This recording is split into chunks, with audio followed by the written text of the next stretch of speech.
Hello everybody. I'm very sorry not to be here to celebrate Richard's retirement with him. I had to get away after the breast cancer meeting we've just held, and I'd booked a flight to Madeira, so I'm talking to you from Madeira. I first met Richard a very long time ago, over 40 years ago, and I'd just done a degree in physics in Oxford and then been off around the world. I'd worked a bit in programming in Berkeley in California and arrived back in Oxford and got a job in the usual way that Richard Peto appointed people in those days. I was playing bar football in a pub and he was quite impressed by my skills, and I got a job for 2 weeks doing some programming and ended up 20 years working with him, starting off with the British Doctors Smoking Study, and I did a lot of the analysis for that 1976 paper. And I'm calling my talk Life in the Fast Lane because one of my introductions to epidemiology was when I arrived at work and Richard and his brother Julian were there and said, "Quick, get in the car, we're going up to London."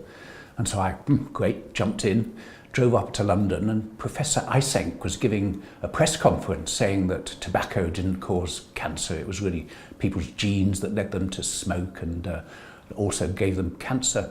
And Richard had managed to infiltrate this press conference and started asking a few difficult questions, and it was ended up being a complete shambles for Eysenck. He was exposed as having misrepresented all of the evidence, and quite exciting. But it took me a while to recover from driving up in the old A40 in about 45 minutes, and I thought, these guys drive fast.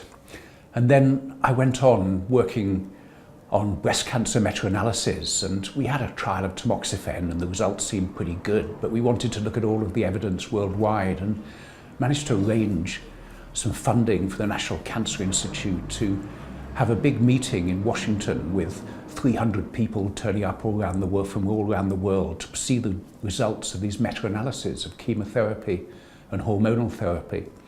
And we tried to do all of this in 3 months, which was impossible. And we managed somehow to do it. And though it was very hair-raising, right at the very last minute, the data was still not analysed, and about 2 o'clock in the morning all these data came churning off the computers. It took half an hour per analysis in those days. And we flew off in the morning and we were desperately trying to do overheads on the plane. We had a secretary in the hotel room. I was getting more results over the phone, and we then managed by the skin of our teeth to present these amazing results. And I was with Rory Collins.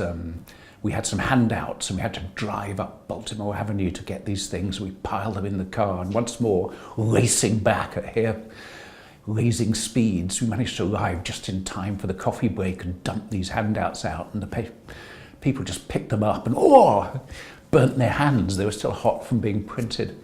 But somehow, by the skin of our teeth, we managed it, and these results became enormously influential. And in fact, we actually won a prize. Was it the Médaille d'Argent de la Ville de Paris? And we were being awarded this by the Mayor of Paris, and late as usual after the presentation of the results at a congress in Paris, racing again through the traffic at hair-raising speeds. We won a prize for it, and it's now doing incredibly well, this meta-analysis. We've shown step by step how survival's improved, and death rates from breast cancer are now half what they used to be. And that's really amazing achievement. And I think a lot of this comes down to Richard's attention to detail, to his wanting to get it right, to make sure to convince people that he was right when he usually was, but sometimes tried to convince them when he wasn't.